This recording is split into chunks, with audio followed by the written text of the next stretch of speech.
Hello everyone, welcome back to our channel. This is అర్షు.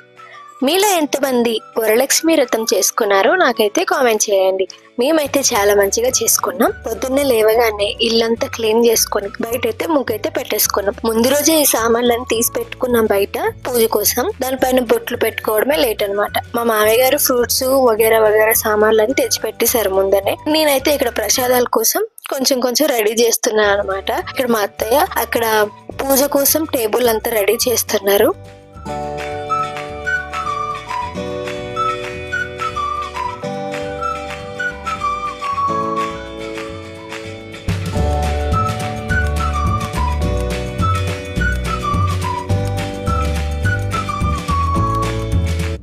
అత్తయ్య గుమ్మానికి తోరణాలు పువ్వులు అన్నీ అయితే పెట్టేసుకున్నారు. ఇక్కడ డెకరేషన్ కూడా ఆమె అంతా చూసుకుంటున్నారు అనమాట. అక్కడున్న సామాన్లన్నీ బొట్లు అన్ని పెట్టేసి ఇక్కడికైతే తీసుకొచ్చేసారు. ఇవన్నీ ఇప్పుడు రెడీ చేయాలన్నమాట.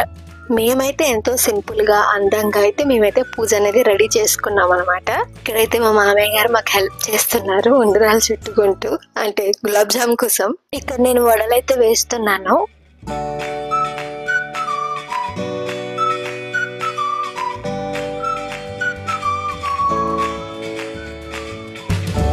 ఇక్కడ మేమైతే ప్రసాదం కోసం పులిహోర, దద్దోజనం, పాయసం, వడలు, శనగలు అయితే ప్రిపేర్ చేసాము. అంతలో పూజ అంతా రెడీ చేశారు. అమ్మగారు ఇంటికి పెద్ద మా మామయ్య గారు కాబట్టి మా మామయ్య అయితే కొబ్బరికాయ కొడుతున్నారు. అలాగే మేమంతలో అయితే రెడీ అయ్యి నేనైతే వచ్చేసా.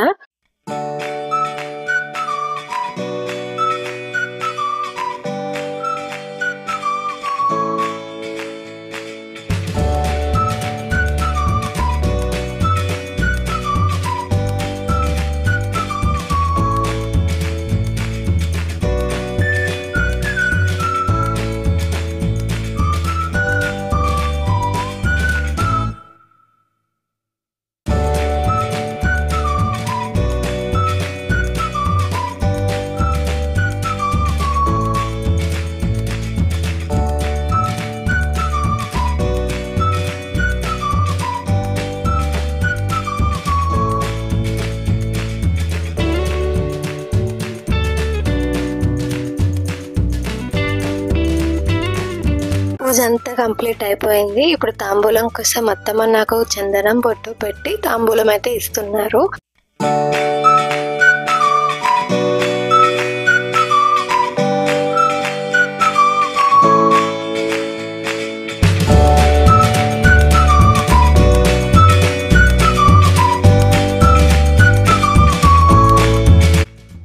నేను మా వారైతే మా అత్తమ్మ మామయ్య దగ్గర అయితే ఆశీర్వాదం తీసుకున్నాం. వాళ్ళు మమ్మల్ని ఎంతో మంచిగా దీవించారు. తర్వాత నేనైతే మా ఆయన దగ్గర ఆశీర్వాదం తీసుకున్నా.